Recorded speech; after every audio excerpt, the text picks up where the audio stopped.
I'm Britta, and today we'll be talking to Ben about what it's like meeting one of the most popular idols in Japan, having the same Oshimen for 7 years, and some of the ways you can feel connected to and show support for mainstream idols.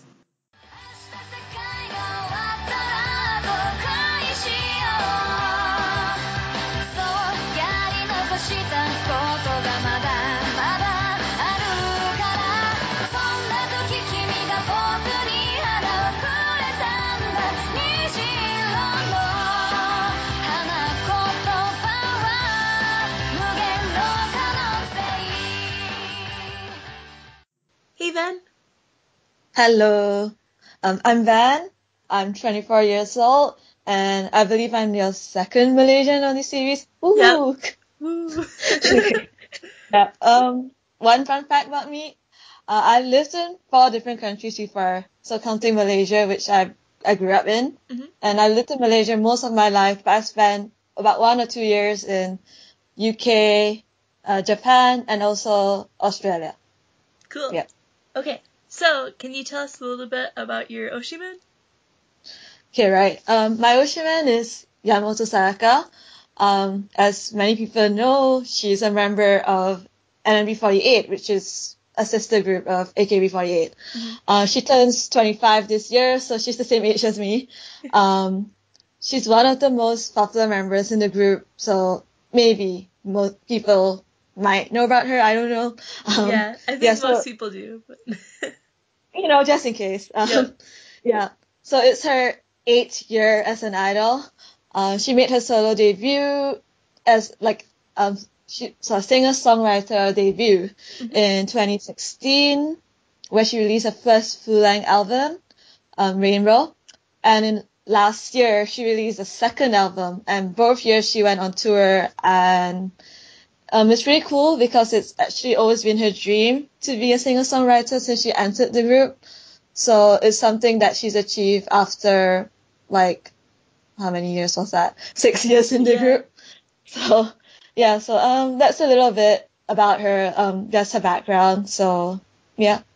Okay, great. And so how did you become a fan of her, and how did you become a fan of NMB?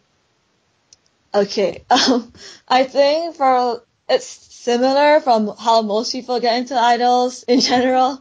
For me, it was it was 2010. So 2010 was the big year when AKB got really big. They started selling millions, and I was always into J-pop, for maybe since 2007 or so.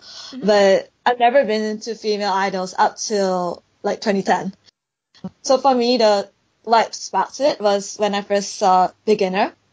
I used to think that, female idols was really just cute, really cutesy, and I used to think that sort of thing wasn't for me because, I did how do you say it? I did cute. I didn't mind things being cute, but I didn't like things being, overly cute. I found it a bit that's that sort of feeling. It's a bit funny to be saying this, and I realize now it's double standards because I used to be into Johnny's and stuff like that. So it's really double standard. But I think because for me or something that was really new because it's kind of with how there were many fans who first saw Heavy Rotation, the Westerner fans especially, and I was also one of them. I wasn't Western, but I remember looking at it and thinking why is this this is popular just because they are in their I don't know, pajamas and lingerie and it's all this kind of and stuff. Yeah, and wearing really lacy underwear and only guys would be into this kind of thing. Why would I be interested in other girls wearing lingerie? To me, it's not that I didn't like girls per se. It was just more of it just felt a bit it feels bad for me saying this now as a fan, but it felt a bit cheap. So, but then I remember not long after that, Beginner came out. And I was like, wait a minute, was this the same group, the same group from the same bikini and it wasn't bikini, it was lingerie. Yeah, lingerie. And I was like, oh, maybe I was wrong, maybe I should look into this more because this is pretty cool. Like, I could listen to this and jam to this and not feel like this is, for like only for a certain audience kind of thing. Yeah. And I think it was from there, and also got interested in, like, I saw some of the B-sides at the time as well. Mm-hmm. And then it was from there, I noticed this other song called Nakeru Basho, which had like a lot of girls who sang really well. And I was like, wow, they can sing. And, and that was like my first introduction into 48 in general. Like, I realized that the group wasn't just a group that only wore lingerie to attract fans to buy the stuff. Like, that was my image. So, and it's interesting because I think the same time I got into AKB was actually around the same time NMB was formed. But I obviously didn't know that back then. But then maybe throughout like the next year or so, maybe in 2011, I was hearing about NMB because, once a new sister group is like, they were formed and they were starting to like take ground and so on. Mm-hmm. Like, there were many people who were talking about, Yamada Nana because she's one of the members of NMB, and she's basic, and also she has a brother, right? Who was a Johnny. Yeah, he's a Johnny. So and I know her brother, like, not, I mean, I don't know him personally, but I know him from being a Johnny's fan because I was a Heisei Jump fan, and he was like in like almost every concert he appeared as like a guest. So his name is Nakayama Yuma. Their family names are different because Nana just picked up a different family name for, the entertainment purposes. But yeah, so I was hearing about NMB because like all the Johnny's fans were like, oh my god, there's this Johnny's group who has like Yuma's sisters in it. And I was like, I wasn't a big fan of him, so I actually didn't really care. But like, obviously, I started hearing about them a lot. Like, even from people who were in, like, I got to know some AKB fans, but I was also hearing about them from Johnny's fans. Like, it became like, oh, that's like, this group who has like, they're from Kansai and like the sister is there. And I was like, what's the big deal? I don't get it. Like, anyhow. But I think that really helped in terms of having the name, like, getting to hear about it. Like, it wasn't just like, oh, what is that? What is this? And what is that? Like, I remember thinking though that she was older than me, like Yamada Nana, but I saw the average age at that time, and I think NMB had an average of about 14 or 15 years old. And I was like, no, I'm 17, 18, like, they're all younger than me. Like, at that time, I used to like older members as well. And it's kind of funny now, but, it was also like, I wasn't interested because I was like, they're all younger. Like, why? I like older members. I like cool people. Like, I was literally like that. But then, I was getting interested in AKB, and like, they also released Everyday Katusha in May 2011. And Everyday Katusha was like, at that point, I was watching AK Bingo, I was watching like, I don't know, some of the big AKB shows everyone else was watching. So I was like, if it's Senbatsu members, like, I was like, I'm sure I can like recognize like, the main 16 people. Yeah. What I didn't know back then was that they always like added in members and always like changed members here and there. I didn't know that, when I was first into AKB, I thought like the main 16 will always be about the same people, which is true for especially like the main like 7, the Kami 7 or whatever. But like it wasn't necessarily like you have all the same members all the time. I didn't realize that there will also be new members added into the mix. So I remember that was like a really big shock for me because I was watching the video. And I remember there was a scene where, so you have like, there was this girl I didn't recognize, and she was watching like a basketball, like people playing basketball, and she was sitting down at the stands. And after that, this unknown girl was joined like by her sides, like Achan and Jurina. Achan, which was like, AKB's like main girl, right? Yeah. And Jurina, who's like SKE's main girl, also at that time was already quite popular. Like, both of them sat next to this girl, and this girl's in the middle. I was like, who the heck is this girl? Like, why are these like two important people sitting next to her? Like, I don't recognize her, and she looks weird as well. Like, she's a weird looking girl who's like me. That was like the only thought I had back then. And I was seeing her a little bit like in the videos itself as well. I was like, wait, this girl is like, she kept popping up like here and there. And I was like, who is this girl? I don't know her. Like, why didn't I know her? Like, I wouldn't be surprised if I didn't know her. She was like, at the back standing somewhere, but she must be important. It's just like in the middle of these two important members. And then even more so, like you look at this, one of the CD covers, I think it might have been Theater, I'm not really sure now, but there was a like a CD cover which had like the same thing, and that this girl in the cover as well. And I was like, who is she? Like, why is she there? Like what is she, doing there? And I don't think I really found out because like I kind of like ignored it for a little bit. Yeah. And then not long after that, I had like someone who also liked AKB was telling me about, there's this new girl in NMB and she's this really cool new Sayaka. So they're telling me new Sayaka because I like Akimoto Sayaka back then. Mm-hmm. And they're saying, there's this new Sayaka who's also like really, cool, and how you could call it like kakui, which is like Japanese for like the really cool and like really, I don't know, like badass girls. So I was like, ooh, cool girl, like new cool girl, also called Sayaka. Like this, I have to look into this. Like, this is something that would be, something I could maybe be interested in. Mm-hmm. So I looked into like the forums and stuff. Like I went into so then I knew about this new Sayaka, named Yamamoto Sayaka from like NMB. And I looked into a forum and then I looked into the photo and I was like, wait a minute. This was that same weird girl who I was like complaining about the whole time in Everyday Katyusha. And I was like, okay, so it's that girl. Okay, then I see. So and I looked into it, and back then they were like showing, they're talking about like how she used to belong to a band before she was in NMB. Mm-hmm. And it was this really strange band called Mad Cats, and there were 3 of them in it. So, and Sayaka was like, so they all took turns to sing, and they had like a guitarist, a vocalist, a guitarist, a bassist, and a drummer.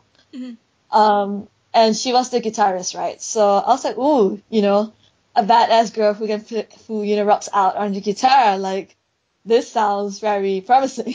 Yeah. So, and then I think they started to share like some of the stuff they found on YouTube and stuff, the old songs that Mad Cats used to do, like some of the songs they released. Mm-hmm. I remember like listening to some of them, and there's one song in particular that really like hit out to me. It's called Monochrome Map, and I remember listening to that song, and that time I had no idea, like, cause they took turns to sing. I didn't know who sang it, but there's one person singing it. Mm-hmm. And I was like, hey, I like this voice. Like, I could listen to this every day. And like, I literally used to listen to it like almost every day, like when I went to college and stuff. And then later on, like, I was thinking like, whose voice is this? Is this Sayaka's voice? Is it one of the other people's voices? Uh-huh. And then like, I asked the people on the forums and they told me, oh, it's Sayaka's. And I was like, hey, I really like it. And like, basically it was from there. I was like, I really like her voice and I wanted to find out more about her. And I think the rest really is history. It really just started from that, pretty much. Okay, so you've met her quite a few times now, right? Yeah. So what was it like meeting her for the first time? Right. I actually met her really early on in her career as well. It was the same year that I got into them actually, so in 2011. This was so I got to become a fan of her in June. And then I think I went to see her for the first time in December of 2011. So that happened this was a thing when AKB for some reason were having regular stages in Singapore. I don't know why they were, but they were. Regular? Regular. Like it was about twice a month or maybe at least once a month really? In only 2011. Really. So This was a thing. So I actually even went to one AKB one before that in like May. But anyway, so with AKB, they usually only got like, mainly, most of them weren't Senbatsu members, mm-hmm. But like in May, that one I went to, I got some of the members I really liked, like Akimoto Sayaka, Masuda Yuka. Basically who they are, basically the members who are really good at singing and a bit of the more underrated but cool members, basically. Like, we got quite a bit of them back then. I think they came a few times even. And then you also even got SKE, you got SDN, everyone basically came. I think I'm not sure if SK and SDN came more than once. They might have. I can't remember now. But NMB had come only one time, and it was in December of 2011. And for some reason or another, I felt like that might have been the only time they ever come. Like, I had like some kind of intuition or something. And I'm not from Singapore, but I live close enough. Like, to get to Singapore from Malaysia, you just ride a bus for like 5 hours and you're, or like 6 maybe, and you're there. Or you ride a plane for half an hour and you're there. So, like, I was thinking, it's not far, and although it's still a different country, like, it's also in a good timings after my exams are over, so like I'll be free, it's the holidays. Kind of just need to persuade my parents to maybe go with me to Singapore for holiday, maybe, kind of thing. And I actually did that, so kind of just got my parents, haven't been to Singapore in a while, let's go there for a holiday, like, and so we ended up going, so they had 2 concerts. I think one was like, so they usually, when they came, they usually had like a day concert and a evening concert. Okay. They had 2. So I went for the evening one, the second one. And it was at this location called Scape Singapore. And it's really like, it's basically like a live house, but it's not even like a live house. It's more like a warehouse. Like, they used to have, I think they actually have quite a lot of concerts there nowadays. Like, I think if they're Singaporean, they might know, like, I think they had some of the J-pop events and stuff there as well, the smaller scale ones. Okay.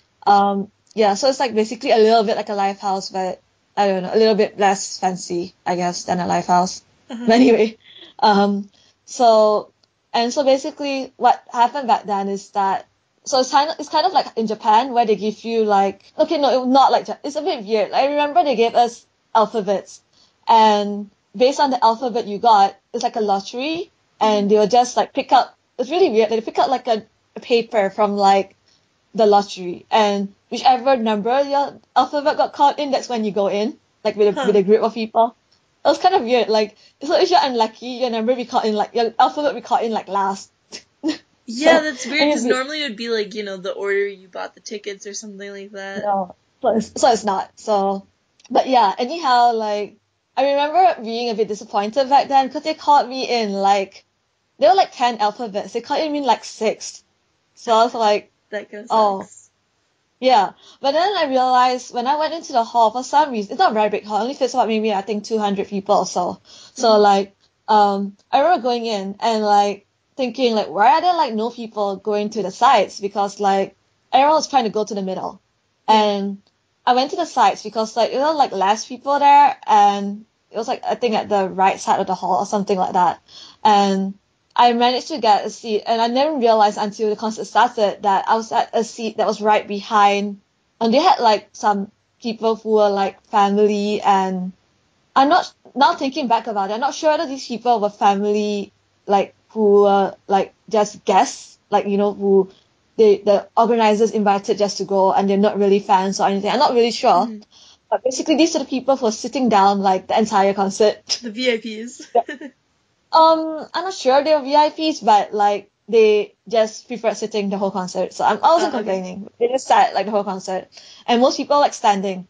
So if you're standing and you're like somewhere at the back, you'll be blocked off by like taller people because it was all level ground, even though there were seats. So I remember being like right behind a bunch of people who were all sitting down. So my row was like the first row on that side that was standing. So I was like, hey, actually, this is actually a pretty good place to be at, like compared to people in the middle who all blocked out by each other. And then I was like, I didn't realize it back then. I was like, oh, this is really cool.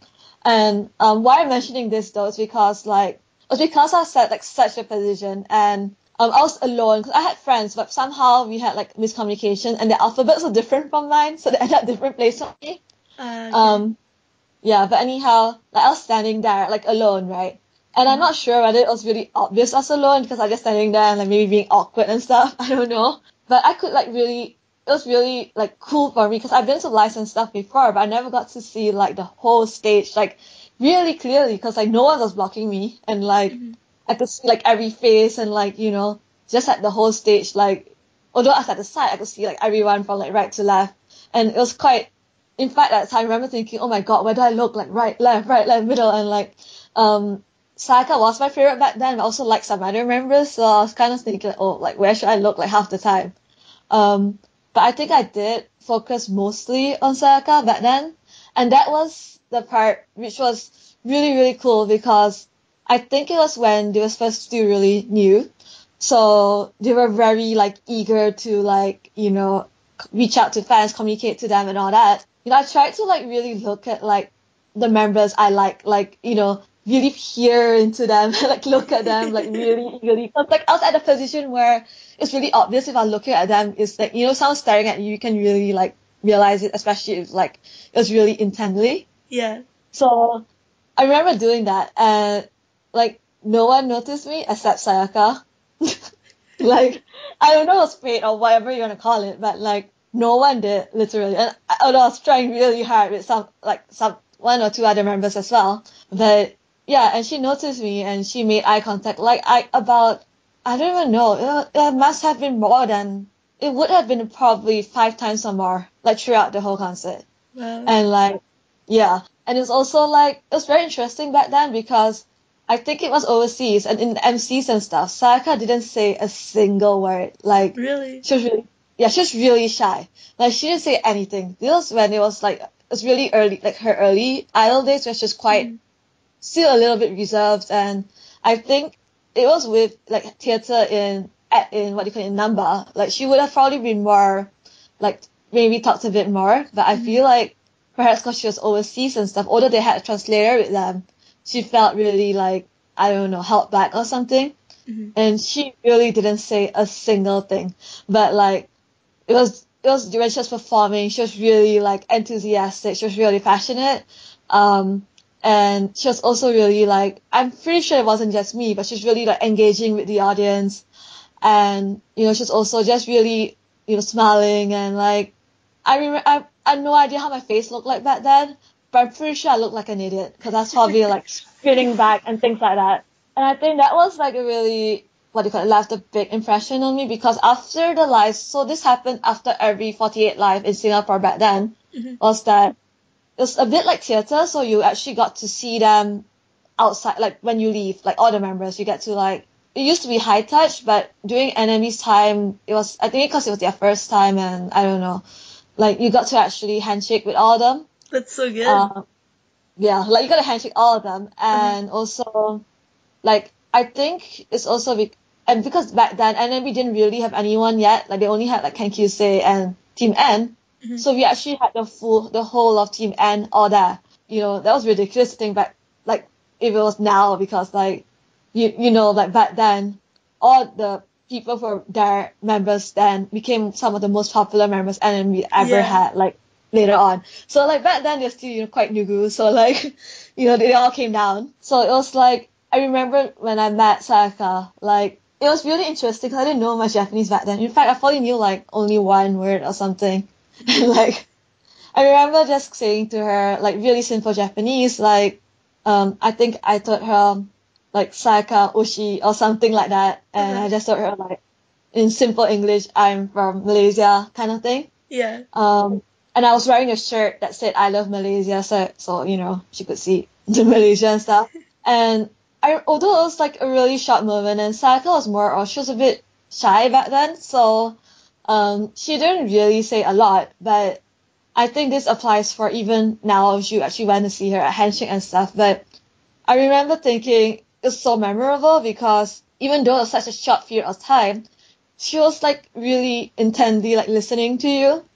And even for like that moment, like you know that her ears and her attention was all on you, like 100%.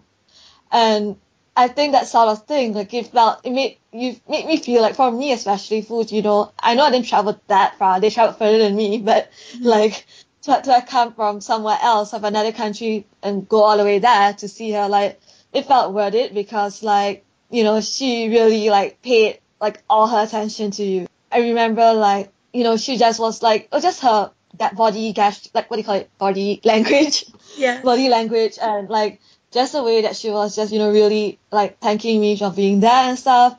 And I think I also, at the end of it, I remember giving her like a salute, and then like she also saluted me back, and like, that was like, you know, it was really random, but it was really cool. And I think like, because when I went to see her at the handshake, like she actually kind of put out this, like, not to say like, oh, I know you face, but I think she kind of recognized my face from, you know, when she saw me during the live.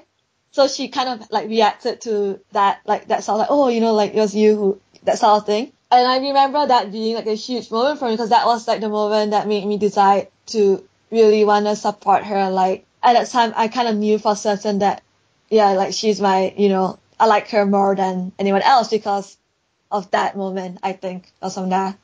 Yeah, so okay, so backtracking a bit. So Yeah. Can you just tell us a little bit more about what Sayaka is like as a person, like some of her hobbies and interests, and maybe personality traits? Yeah. So the thing, Sayaka, basically, her interests, if you look at her Twitter profile, she writes there that she's a person with many interests. So she actually has a lot. So she really likes, so one of the first things I knew about her was that she really likes castles. Like, she really likes history, and she likes Japanese castles. And in her early days, she doesn't do it as much now, but she used to do like this thing called castle monomanes, where she does impressions Really? and like, I don't know how I don't remember this, but anyway, go on. really, it was a really big thing. Like, she used to do like, you know, Shurijo, which is like a castle in Okinawa. And she used to do like Nagoya-jo, the castle in Nagoya. I think she even did one for, this was not a castle in Japan, but she also used to do a monomane, like impression of, the Great Wall of China. And I think if people know a little bit about monomanes and impression and sort, most people know that people do this for animals or for like, you know, people. But Yeah, hers not was a bit inanimate weird objects. because she was doing it for castles and for like historical figures, not figures, like historical buildings and stuff. And you're like, okay. And that was one thing that really was a little bit quirky about her even in her early days. She'd always really loved music. So, she had a background she grew up going to performing arts school. She did a lot of dancing. She used to dance at first only, I think, and then after that only got into vocal lessons, and she started guitar when she was, I forgot how old exactly, but young, like 6, 8 or something like that. Yeah, like really young. Like she was really young when she started. She used to admire Avril Lavigne. Apparently that's why she started. Yeah, she wanted to be like Avril Lavigne, you know, like, I don't know, the cool rocker chick or something. So yeah, she really likes music in general. Her music taste ranges from like J-rock, J-pop. She does like some English music as well, you know, like Avril Lavigne, K-pop. I don't know, like, I feel like she probably listens to everything. Cause I remember back in her like question and answer, there's this thing that they used to use called 755. Oh yeah. Nana Gogo, yeah. And she used to say she used to listen to some classical music as well. So I'm like, she probably listens to everything. So anyway, yeah, she listens to like everything. So, she also, okay, one of the main things that she's very famous for now that she doesn't hide is that she really likes, BL, like boys love. She also really likes, like, if people don't know what that is, I do think people probably know it's, you know, boy to boy relationship, team, manga, and anime. You put it that way. And she also likes like rhythm games, so like those otoge they call them. She's really into those. Also, she's just generally a huge otaku. Like, she watched one of the recent showrooms. Like, you can see she has like daki makuras, like those big life-size pillows of like anime characters. She has like a few of those around, like just pillows and stuff. And there are days when she had days off, she would actually go to anime to buy like a lot of anime goods. She sometimes would post them on her Twitter, on her Instagram. So she's a really big anime fan. She's also a really big baseball fan. Yeah, and as an Osaka native, oh yeah, I think I didn't mention that she's from Osaka, of course, you know, as part of NMB. She's a big Hanshin Tigers fan, and I think it's been a pretty obvious thing recently because she's been getting a lot of work with Hanshin Tigers. She gets to, you know, go and do a lot of their like support work and a lot of campaigns for them. And in fact, last year she got to sing one of the people who got to lead the Hanshin Tigers, their team song. She got to sing it, and every time before a match, they used to play like the video of her and a bunch of celebrities, like mostly comedians and also some other celebrities who supported Hanshin, like Mizuki Nana and some of those people.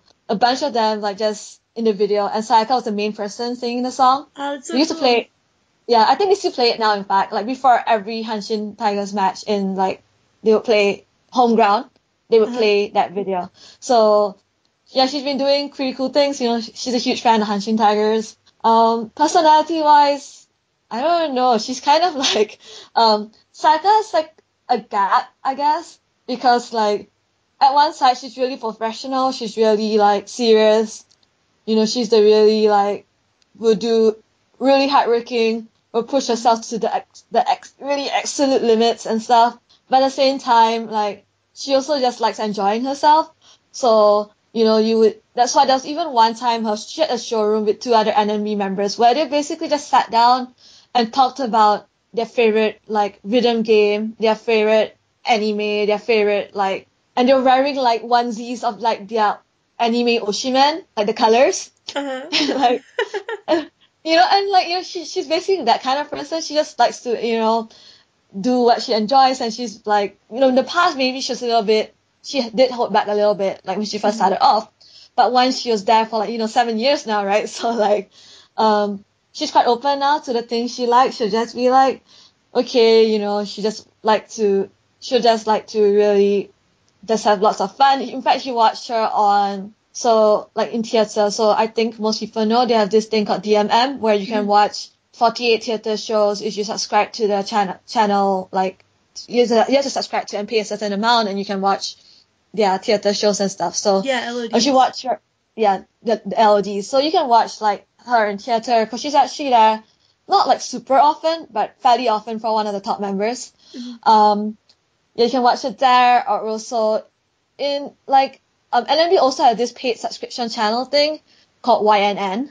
Sayaka's not on it very much, but she's always on there when they have this thing called Rechan 24 hour. It's a bit weird because Rechan was a former member of the group, and they just named it that a long time ago, and they just never changed it. But anyway, so it's called Rechan 24 hour, and if you watch some of the segments of her on that show, like, it's very casual. It's just them, members, talking about things they like, different topics, and sometimes they're playing games. They are like, I don't know, like one of the members was just playing like games on it, and they just like, it's a very casual thing. They do whatever they want on it, basically. I think they even had like karaoke session before as well, and like, and when you watch Sayaka on that, you'll be like, you know, like, is she like the same person that's like, you know, this serious, like, super diligent, super professional? Because she's basically Sayaka's a person who doesn't really, like, is not ashamed of making fun of herself. Like, in fact, she'll let herself be the center of jokes and the center of, like, she'll even let people, like, kind of make fun of her just for, like, entertainment, because I think it's a huge thing for NMB, actually. Most of them are also like that, but, like, for Sayaka, because, you know, she's gotten really popular, and, like, she's really, like, she's not, like, an unknown idol and stuff anymore, but she still really just, like, puts herself out there, lets people tease her, lets people, like, for example, the big one is which people like to always tease her about is her chin. Like, it's been, like, a thing since, I don't know, basically since she joined the group until now, and, like, she still lets people just get about with, like, talking about how, you know, how it's such an obvious chin. And they used to like to compare it to, like, one of the famous wrestlers, I think. Like, the guy called Antonio, right? And, he was a boxer, I think, sorry. Yeah, a boxer. And they used to compare it to this guy. And it was obviously, like, you know, like, what? It was always one of these things where she would just Sukomi is like, she'll, what do you call it, send retorts back to them, like, in a joking manner. And it's always been like that. So what's great about her is always that she's always had this really cool gap of her just knowing how to enjoy herself and have fun, but also being serious about her work at the same time. So what would you say are some of her other strengths as an idol? Well, I think as an idol, she's, you know, I mentioned it, she's very professional. So this is something I wasn't too sure if I'm going to share this, but I guess I will. So I've actually I can't really, like, say this in detail, but I do know some people who are involved in the Japanese media field, who do a lot of work with the Japanese media. And it's not someone I know personally, but it's more of like an acquaintance in a way. And from what I've heard from this acquaintance is that every person who has worked with Sayaka has actually they have like nothing but good things to say about her. And obviously, for me, I always like to believe like, about my Oshimen being like really professional, working well with people, but having heard that from someone who's actually in like the industry, I was really shocked, not shocked, but like really like pleasantly surprised, because like I would have thought there might have been at least one bad thing, like, someone might have to say about working with her kind of thing.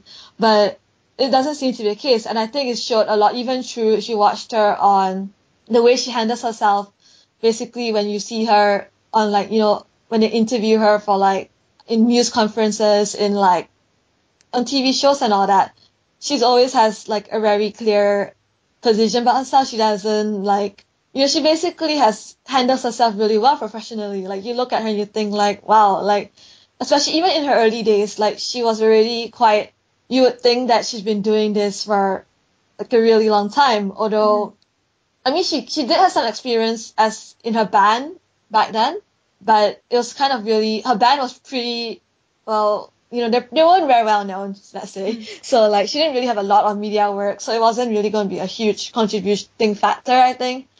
But I think like she's really, really professional. So like even to the sense that I feel like Sayaka as a person, for good or for bad, some fans may not be too happy about this part. Sayaka tries really hard not to play favorites when it comes to fans.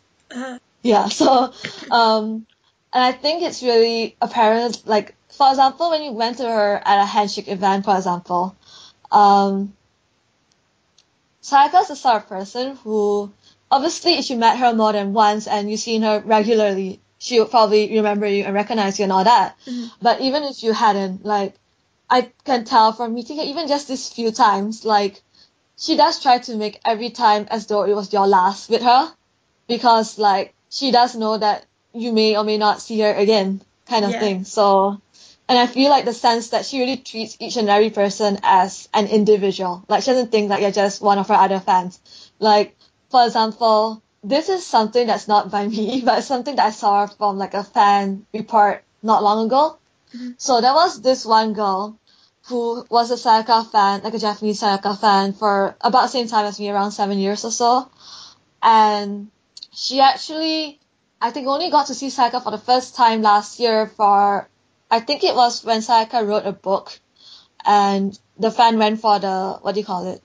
The Watashikai, the pass. So basically her photo passing book event. Anyway. Yeah, it wasn't a photo. Yeah, that one. But anyway, so she only met her that one time, okay? And then because I think this fan, she's disabled, and I think, I'm not really sure of her actual condition because I didn't really pry into it, but it sounds like she's also a bit sick. So she has like a doctor's stop from going for like concerts and a lot of these like things with a lot of people. But I think she got the permission from a doctor to go for a handshake event, I think probably last week or sometime recently. And she got to go for like her first ever handshake event. And when I was reading like her fan reports, like she only met Sayaka that one time, but I think but when she met Sayaka, and she met her a few times in that one day, but like one of the times when I was reading like the reports, in fact you probably actually seen it as well. Like it was the tweet where the fan was asking her like to leave a message for the fans who like for some reason or another couldn't meet Sayaka. And Sayaka just told her that, basically to just like paraphrase, she's like, even though I can't meet them, like, I'm still noticing them, I'm still looking out for them. Like she basically said that. And after she said that, this wasn't in what I translated in my Twitter, but after she said that, she actually told the fan that, I've seen you as well. Like you're the person on Twitter, right, who has that display picture of like a toy neon. Okay, Neon is Sayaka's dog, and the fan had like this like toy, what do you call, soft toy neon figure who had like a Geinin was the TV show Sayaka was on, a Geinin uniform on it. Like she said that to the fan. Oh, it's pretty impressive. Right? And I was like, and she's like, I always see your tweets because you always send them to me, right? Like this fan like tweets her pretty often, I guess. And she has only met Sayaka that one time from like the thing last year. And apparently since then Sayaka has been looking at her tweets that she sends her. So, And she managed to like specifically tell this fan, oh yeah, I've seen it, like you're the person with this display picture. And I was like, whoa, like I think that's like there are many other reports actually that I've seen really not really exactly the same thing, but like similar things where she would bring up stuff like because now there's Twitter, it's actually really easy nowadays, I feel personally. Like if you tweet to her, especially like on the same day you meet her, like because usually the handshakes nowadays starts around, even if it was the individual handshakes, they probably start at like 11 or 12, I think. So earlier on in the day before, the members usually don't really have anything to do because it's just a handshake event. Yeah. So lots of them, I don't know what the rest are doing, but I know for Sayaka, she actually probably looks a lot into her Twitter, in her mentions and all that. So like she happens to like notice like, and this is just me guessing, because based on like the reports I've seen, she probably tries to look out for people who are saying, oh, I'm coming for the handshake today, and like she tries to see like who they are, like their names, and like also tries to like see if they tweet something that's a bit different. And she actually knows like who they are, like as in she realizes who they are when they tell her their name, like when she meets them. She actually be like, oh, you said so and so on Twitter, right? Like something like that. And I was like, it's actually crazy to think that she does that kind of thing, because that is definitely going beyond her work scope completely. Yeah, because she's so popular. Yeah, and like she gets a lot of tweets. Like, I mean, like especially on the day she has handshakes, like I think generally people be sending her stuff like, have fun, and like and a lot of tweets go in. And like I was thinking that's like for someone to actually really like look into that, and it's like it feels like she really takes interest in you as a person rather than just like, oh, one other fan that's come to see me. I don't know, some people might just call it like her professionalism. Some people might just call it like her being some kind of strange perfectionist because she just wants to like know every detail kind of thing. But whatever the reason is, it's definitely going beyond her job scope, and like I think it's something that shows like her sincerity. And plus, I've also experienced it myself personally. So, I also did something really similar. And at that time, I didn't even do it without much consciousness even. It was a bit dumb, but like, it was the day I was going to go see her at a handshake event. And I hadn't seen her for 2 years and for months. This was about in 2016, right? And I remember just I didn't remember it, but I tweeted to her in the morning on the bus, and I was coming from the airport, and I was really like sleepy and tired and whatnot. And I think I just tweeted in Japanese and I mentioned her, saying, oh, I'll be seeing Sayaka again for after 2 years and 4 months. And I tweeted that out, forgot about it for some reason, and then like just went for the handshake event. And I only met her maybe about like really much later, like 2 or 3 p.m. in the day or something. Then, I didn't really say anything about like tweeting to her, whatever. I just said the same thing I wrote on Twitter. Like I was like, because I remember I said hi to her, and she's like, oh hi, like long time no see, because like I don't really know if she like really remembered me per se back then, but like I think she has what Sayaka has, so she has visual memory, but she may not necessarily like be able to place names and like figures and stuff. And I think I've seen her enough times for her to know that she's met me before at some point. But anyway, at that time I just said the usual thing, hi, and she said hi back, and that time I hadn't said that I was from Malaysia and all that. I just said hi, and she was like, she went like long time no see, and I was like, yeah, it's been a really I'm Van from Malaysia, and it's been a really long time, and I said the same thing. I said like it's been 2 years and 4 months, and she was like, yeah, I know, I saw on Twitter. I was like, what? And I was like, I remember going like, no, you're lying kind of thing. Because I was like, in the back of my mind, I thought I hadn't tweeted her. So it came as a shock to me. So, like, I don't know why, like, momentarily at that moment, I completely forgot of the tweet I sent in the morning. I remember then after that realizing, oh wait, I did tweet to her, like, after I actually got left there. And then that's when I realized that it's true, actually. Like, I've seen other people's reports that if you tweeted to her the same morning, and this is actually a tip for anyone who goes to see her at individual handshake event or whatever handshake event, or even if you went to her, if she had any, like, more, like, passing book event, if she has any in the future, like, if you tweet it to her, I'm not gonna, like, say that she'll guarantee 100% see it, but there is a chance that she will. because like it's been proven a few times now apparently. So I think it's quite safe to say that it's something that is worth trying if like people do venture to go to see her kind of thing. Yeah, like in her case, I think I've also been seeing other reports, and there's someone who's actually asked Sayaka, like, when you look at like your mentions, do you actually like jump and look into other people's profiles as well? Uh-huh. And she said yes, I do, like all the time. I was like, oh my god, like what has she seen on my profile? But anyway, apparently she does look a lot onto. She's apparently really, I guess, curious about the people who send things to her, as you said. So it seems like she does look into like people's profiles, and that's why she remembers things about people. Sometimes that you kind of be surprised that she remembers, like, you know, your profile picture or like small little details. And I think that's the thing about her though. Like, it's one of the big things that I think, and I think answers some of your questions to me actually, that sets her out from why I like her from other idols, is that she really notices some of the small details that you think most other people would miss out. It's really impressive. Like, I feel like someone at her popularity level, a lot of them could take all these things for granted, but she still tries to like really, in her own way, like make sure that the time that you see her, no matter how short or how long it is like worth it for you, and something that, especially if it was perhaps your only time seeing her, something that would be memorable for you. I think she's very intentional, and that's why every time I've gone, like, although I may have been, some has been more special than other times, and I'm honestly only seen her, it sounds like I've gone to her many times, but actually I've only like gone to 3 handshakes events. Yeah. Wait, does that count, the one that you went to in Singapore?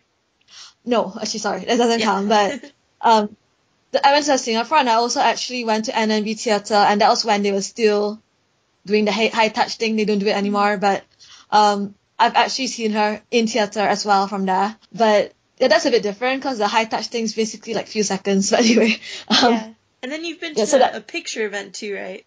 A Shamakai. Oh, did I count that? And let me think.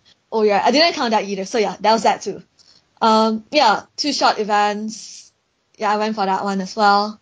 Yeah, like honestly for me, I've had experiences with her, but not necessarily as many as most people would probably have with some of their favorite idols, like per se. Yeah, I guess for me it's been a bit different. Like, I like to find my own ways of engaging in fandom, and that's something that I really wanted to like share as well, because like, I think regardless of what fandom you're in or who your Oshimen is, to be honest, like how much you support the person and what do you call it, like how engaged you get into it is also to do with how much you actually put yourself into it. Like, what I mean is that it's not just about like, obviously if you as an international fan, you'd be like, maybe you can't go to all the events, you can't go to all the lives and so on. Yeah. But honestly, there are many ways now. Like, right now is the age where almost all idols have Twitter, have Instagram, have like some form of social media you can contact them on. Showroom, or like, you know, all your other underground idols also have other platforms you can reach out to them. So like, honestly, it's gotten easier these days. I feel like compared to the days when, you know, people didn't have Twitter or didn't use Twitter, because sure. Right now you can actually tweet to them, like, you know, your messages to support. You can even tweet to them your fan art if you have like, I don't know, like fan videos and just anything that you want to tweet to them, you can do it now. Like, Sayaka doesn't really reply to fans a lot on Twitter, but she does really randomly at times. Like, most of the time it's either to address some kind of like, has something to do with her schedule, or sometimes it's something to do with something she's really excited about, like if it's some kind of like to do with, you know, her favorite anime or whatever, and you point out something to her and she'll be like, oh my god, and like, you know, she does respond to that. Like, that does happen. And there's one that was pretty cool recently that was a bit different compared to the rest, where a fan made like, I think it was cookies or something. It was really cool. Like, it was like, you know, her recent tour, most of it I think, and it was like, you know how they have like symbols and what do you call it, of her goods and how they look like. A fan actually made like cookie versions of those things. Oh, like, that's so cool. It was really good. Like, it was really like elaborate. The designs were like, how do you say, it looked really like the original ones. And like, if the person sold it, I was like, my god, like I would even think of buying it kind of thing.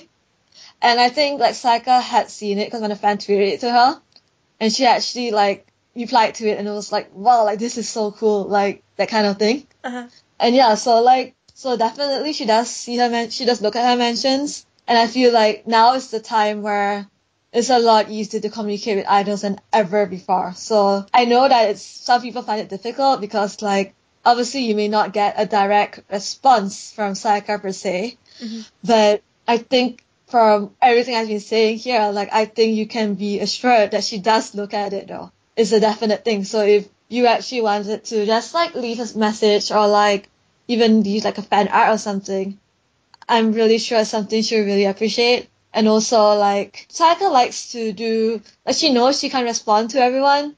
So I think that's why she does a lot of it through her music, which is something that's actually really, really cool. So for example, there's one which is also my Twitter handle, which is Rainbow Rose. That song was written not just for like the fans that gave her birthday committee, they gave her Rainbow Roses a few years ago. I think it was 2013, I think.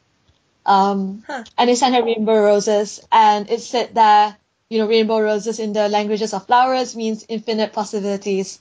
And from there, like, she was really, really encouraged by it. And years later, she made it into a song. And the song, if you look into the lyrics, it actually says stuff like, you know, she said, I hated my weak self, but you accepted me for who I am. There were like lyrics like that here and there. And it was basically the whole song was like, kind of like a song that she wrote it for, you know, for like, you know, people who've been supporting her all this time, from like her family, friends, you know, members, and also the fans, because you can tell from like the tone of the song, the main theme was the Rainbow Roses that she had received from her fans. So she used the song to like convey her, her gratitude for everyone who's been supporting her from like day one. And like for someone who's been supporting for a very long time, like it was a really cool like song. Like it was very heartfelt, and it was also the first song on the album. And that really like stuck out. Like she put it in as the first song there to represent even the whole album, Rainbow.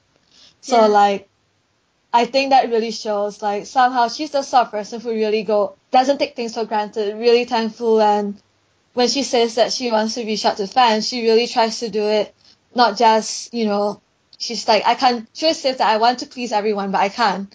So I think she really puts in a lot of effort to do it through her music, because like there's stuff like Rainbow Rose in her second album, Identity.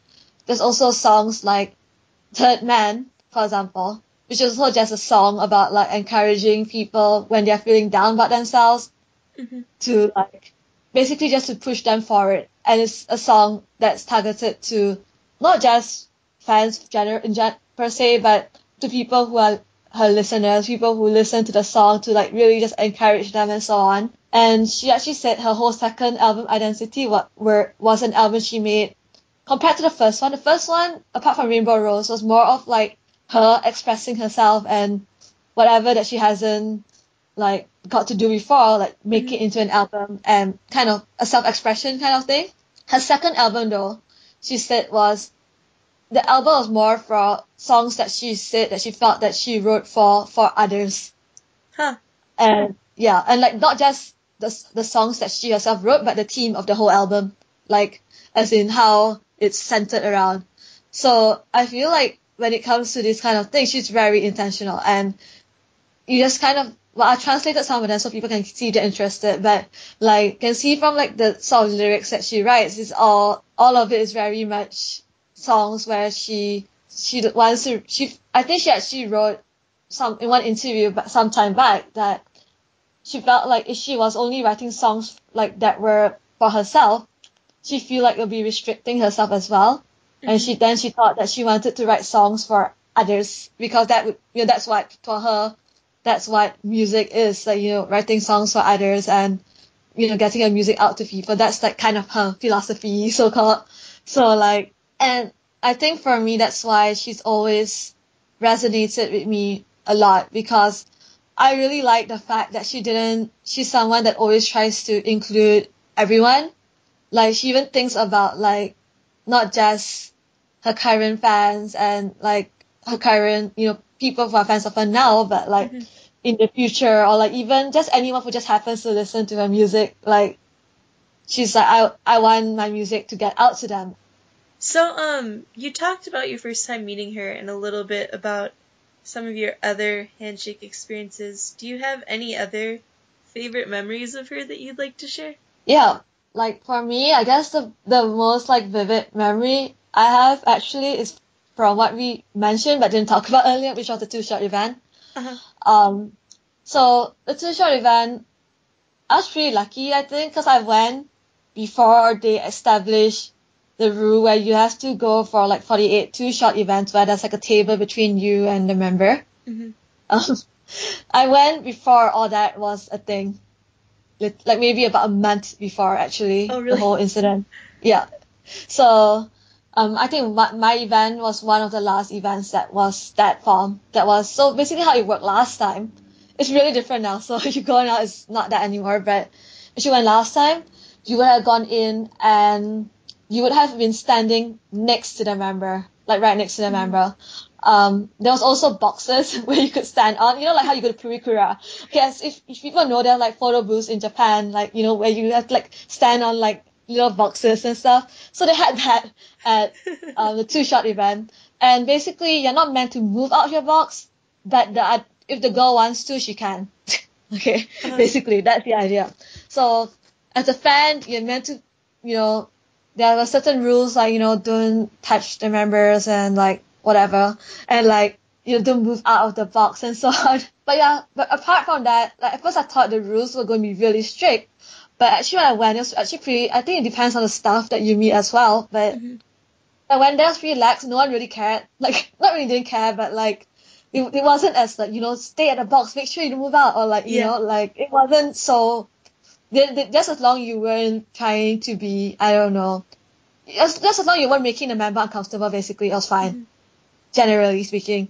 So, what was really cool for me back then was because I think some people, they would think, like, oh my god, it's a photo, isn't that like more nerve-wracking than like, going for a handshake or something? Yeah. But for me, it was less nerve-wracking because I felt like, for handshakes, right, I actually try to think of like, at this amount of time, what do I want to say, like, it's really like, I actually try to process everything and so on. And sometimes I panic and then like forget what I actually wanted to say in the first place, there's that kind of thing. Whereas for the two-shot, like, I didn't think anything too much. It was just more of like, I can't say for sure how it goes now and whether it's very much different because I haven't been. But last time, what happened was that you enter like a booth where the member's in, and then you would shake hands, you would talk to her very briefly, I said decide a pose, and then you're meant to leave. Like, that was the basic procedure. Yeah. And then so when I went, I remember like it was really cool because I didn't really think of very hard like what to say and things like that. I just said whatever was on my mind. So like it was for me, it's actually very casual. I just went in like, yo, and like it wasn't exactly like that, but like it was kind of just like, I had very small talk with Sayaka, which like honestly she probably wouldn't remember it because like if I didn't write it down, I probably would have forgotten most of it. It was that kind of like really small talk that no one would really remember, like, like what's your favorite color kind of nonsense. Like to that kind of extent. But actually I felt that was really refreshing for me because I didn't feel the pressure of like having to say things and kind of just went in and said really casual stuff. And like I think it also felt like it was one of those really rare moments. I remember thinking that Sayaka didn't feel like my long distance so-called Oshimen and so on. But at that one moment, it kind of felt, not one moment, those moments, because I went 3 times, but it was 3 different slots. It felt like she was just some kind of like, I don't know, some homie or something. Some homie. Seriously, because like, I remember it was really interesting because like, the first time, okay, it was a bit rushed because I didn't realize I wasn't allowed to wear a ring, and I was wearing a ring. So, I didn't realize you weren't allowed to wear a ring. I think because they're scared of something sharp or like, I don't know, some weird thing on the ring or whatever. So they didn't want us to wear any metal, I think. So I had to remove my ring before I shook Sayaka's hand. Like before I went into the thing. So I was like rushing to take out my ring and dump it away and stuff. So I was a bit rushed into the first time. So I didn't really say anything that much in the first one except for like what pose I wanted and so on. Mm-hmm. Like I think the second and third time though, it was a little bit more relaxed because I was already like, I already knew what to do because I already went in the first time. So it was pretty cool. Like we had some small talk and I still remember like every time, because you know how I said you're meant to leave after the shot, like generally speaking, like both times, like the second and third time, before I could, like, I was really going to turn to leave because, I'm the sort of person, I'm like super law-abiding person. I'm like, oh, I can't do this, I can't do that. Like, okay, I need to leave, like, or just shoot me out kind of thing. Like, every time I tried to leave, the Sayaka kept stopping me.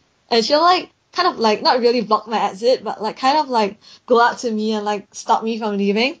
And will say something to me, and then I'll reply her, and then I'll leave.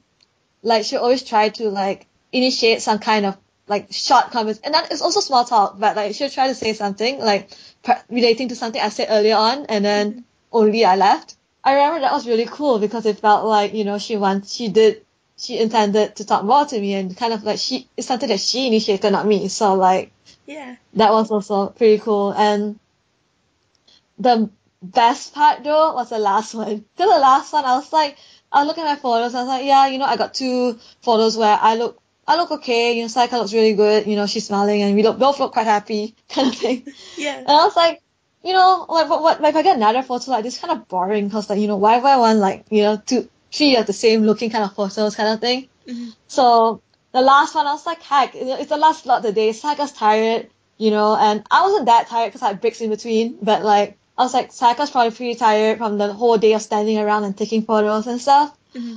So I went out to her and I was like, hey Sayaka, like for this last shot, this is my last one today. Would you do like a hangout, which is like funny face for me? Mm-hmm. And then she was like, yeah, sure. And then like so we went in and we took like the photo.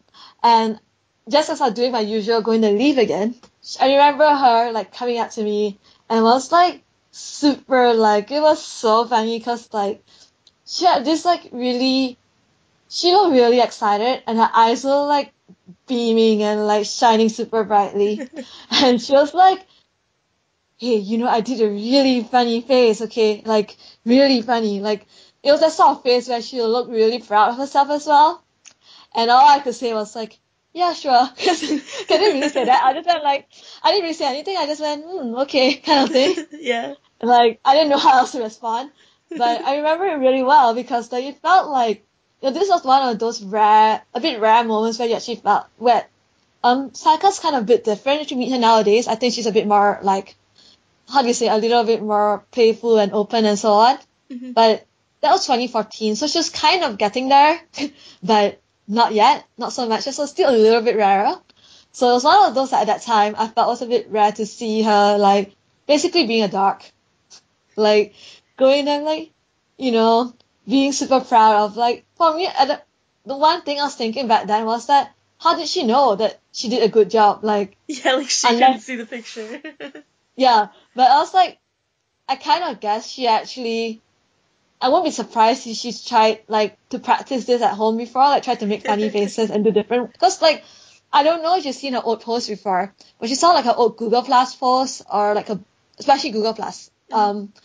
She used to post like really ugly, like, what do you call it? Not ugly, but really weird, like hangout photos, like funny faces photos. Uh-huh. And all of them looked different. Like, it wasn't like the same funny face that she tried to pull off all the time.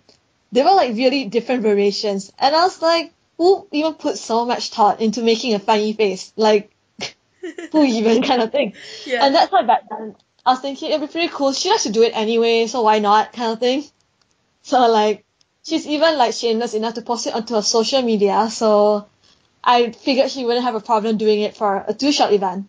Mm-hmm. So like, I think people definitely have asked her to do funny poses for them before, but I think like it's not the most common thing to ask her to do, because obviously if you only had 1 or 2 pictures with her, you wouldn't ask her for, unless you're trying to troll or something, you probably wouldn't ask her for like a weird kind of like a photo where she's doing weird things, because then you'd be like, only have one photo and she's like, being a troll kind of thing. Yeah.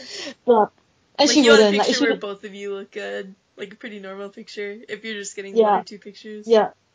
Yeah. And like, unless she was a troll, which I know some members might do that, because it's like, but Sayaka isn't that sort of person though. Like, if you didn't ask her for it, she wouldn't. So like, that's a great, like, I think she's very sporting. You can basically ask her to do not gonna say almost anything at a two-shot. Like, you have your boundaries, of course, but you can ask her close to almost anything. Like, even that stuff that you would think is very, like, embarrassing, or stuff that you think is really, like, extra and stuff, you could ask her to do. Like, even the table ones, I think I've seen some before.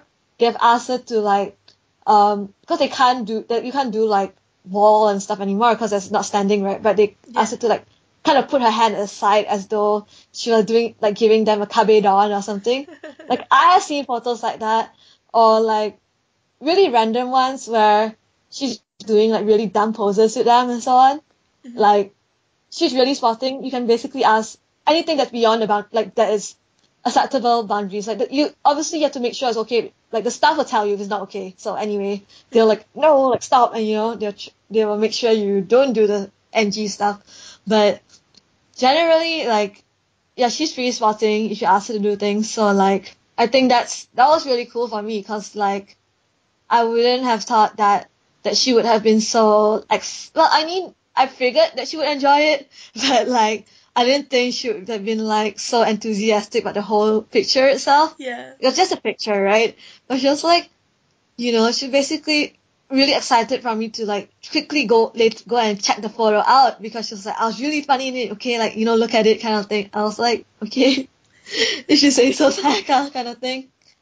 So like, I think that was the sort of thing where, because earlier on I was able to have a lot of like very casual talk with her, and it felt comfortable, and I guess at her side she was comfortable enough as well to be like dumb. So like, I think especially when you do dumb things, like hang out and all that, like, I think it does put your guard down a little and stuff. Yeah. So I think that really helped. So Sayaka's been an idol for a long time, and she's debuted as a solo artist, and you've said she wants to continue doing music. So what do you think the future holds for her as both an idol and as a person? And like, honestly, if you want me to, like, if I have to answer that, I would say I don't know. Like, and I think that's the fun part about it, because like, honestly, when I first became a fan, like, of course I've always believed in her, like, being able to achieve like a singer-songwriter dream and so on. But it's not something that happened after like 1 or 2 years. It took like so many years to actually come true. So, and when I expected solo debut, what I was expecting was a solo single. But who knows, she just came off the bat and was like, hey, I have a solo album, and Yeah, that was a surprise. Right? And straight off the bat, she was like, hey, I'm gonna have a solo tour, like a Zap tour. And I was like, what? Like, it's one of those, like, I think with Sayaka, what's been really great about her is that she's not an idol or a person actually per se that is only someone that you'll be like watching for 1 year and like not see anything kind of thing. You actually can really see her, like, I wouldn't say growth, I would actually say her evolution throughout the years, because like, Sayaka's a very experimental person in the sense that she's always willing to experiment. Like, even when she talked about the future of her music, like, she talked about it on a recent show that she did. She said that in the future, she doesn't want to be just a person who's gonna compose music and then when you hear the song, you'll be like, oh, that is a Sayaka song, like, cause, you recognize her style and stuff like that. She wanted to be able to, like, release songs where, like, she could do, like, very different styles, and people be surprised to be, oh, that's a Sayaka song? Really? Like, she wants to be that kind of artist that can kind of basically, like, challenge many different genres and also do things that people wouldn't expect of her. So that's what she herself said. So I think it's a good indicator of where she herself wants her future to go, or like where she herself wants to go in terms of being as a solo artist per se. And I think it's the same with her as being an idol with NMB. Like, I think obviously there's a lot of mixed opinions when it comes to her as being an idol still. Lots of people saying like, her career is taking off solo, like, why is she still in NMB? And that's also a question I've also been wondering for the past, I don't know, few years or so.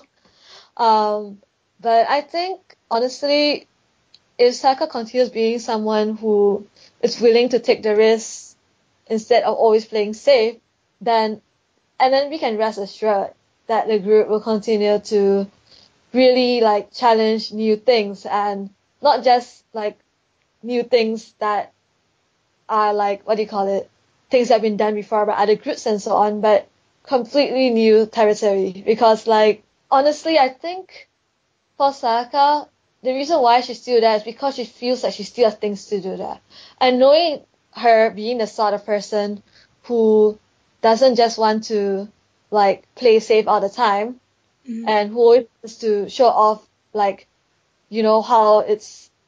how even different sides of herself like all the time, I would imagine she would have the same wish for NMB as well, because it's obviously something that she's been in for 7 years. She has been not just the center of the group, she's been the leader, she has been a pivotal figure for so many years. So like, I think of all the people in the group, you can arguably say that she's probably the person who has the most, like, she could probably even be the most attached to the group, even, like, the most, like, who probably cares the most about how the group actually turns out or not turn out. So I think it's a very difficult position for her to just be like, okay, I'm graduating now, because, like, until she's sure that she's done everything she can and that the group is okay without her, sort of thing. So if whoever's listening is interested in learning more about Sayaka or NMB, and maybe they can't go to Japan, what would you recommend that they check out? Well, please check out my Tumblr, because, no, it's not like because I'm trying to like self-promote or anything, but I've actually translated a lot throughout, starting from 2014. I didn't translate everything I found, but I translated a lot of things that people might be interested in. So, from random blog entries, from interviews. I also translated some of the things that she did with Nanagogo 755. Also some music videos, random videos.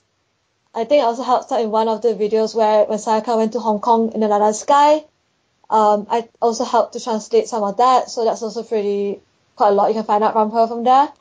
Apart from that, you can also check out basically all the social media you can think of. So like, right? Sayaka has an official YouTube channel. There's some videos, especially from the past tour there. Some of the music videos are also there. NMB has an official YouTube channel as well. You can also check that out. It's NMB in general. Definitely check out Akari's channels, both our channels.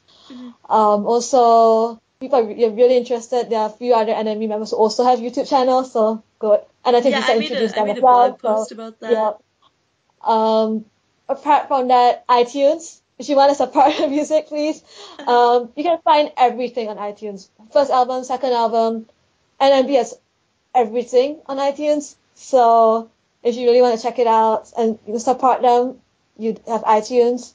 I think apart from that, right, there is also other sites that you can get onto. And if you want to find out more, you can definitely ask me. But there is a particular Korean site that a lot of us know about. There's a lot of videos, a lot of performances and stuff that you can find there. If you want to find out more, please, reach out to me. Yeah, and I'll link everything in the description, so. Yeah, but apart from that, I think that's about it. Okay, so, do you have any last words about Sayaka or NMB or anything else that we talked about? Right, so it's just really one thing I wanted to say is that for me, like for the past 7 years, obviously I supported Sayaka for all this time, and it's also something that I've been not really questioning, but asking myself, like, how on earth has she been here for 7 years, kind of thing. And I think it's a valid question for many people if you want to try to find someone you're interested in to support in and all that. But I think this is just general advice, not really advice, but just general thing that I would like to say to people is that if you find an Oshimen that you feel that you're just watching them makes you feel comfortable, it makes you feel at home, then that person is probably the person you want to be your Oshimen, if that makes sense. Like you watch an idol. And it doesn't have to be like, how do you say? It doesn't have to be restricted to like whether you see them or not, or whether you meet them or not even. Like, for example, for Sayaka, I spend more time not seeing her than seeing her. So, for me, why I actually was very comforted being her fan because I can see her basically almost any time throughout the year. Because like, she has a lot of activities that she releases that's actually also, maybe it's not all the time, like she doesn't do showroom and stuff all the time. But there's one really cool thing that she did last year, which was her Abima Live, which was a free streaming live content of an entire concert. And that was really cool because it was a full concert. It was like a Friday night. And, you know, it was one of those nights where I was feeling a little bit, well, let's say it wasn't my best day because early on in the day, this sounds really scary now, but early on in the day, there was like, I was living in Australia and nearby there was like, there was a murder case that happened like few doors away. Wow. Yeah.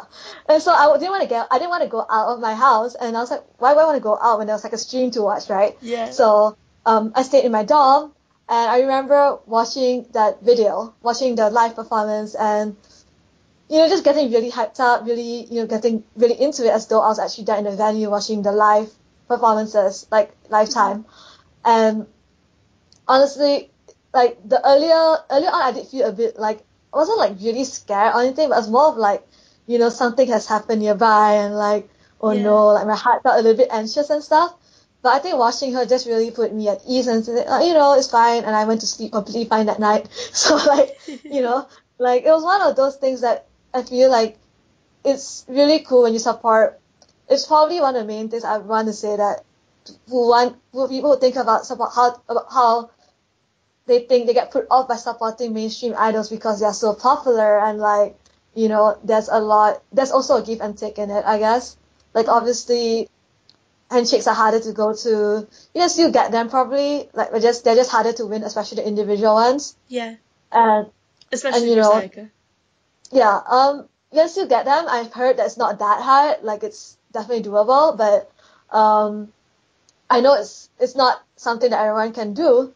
But I feel like if people really wanted to go into it, I think it's really good because she has content all year round. Like I can guarantee that if she doesn't and you don't know where to find it, just like find me. I probably can tell you where to look because I follow her a lot. Like not everything, but most of her things because it's a lot.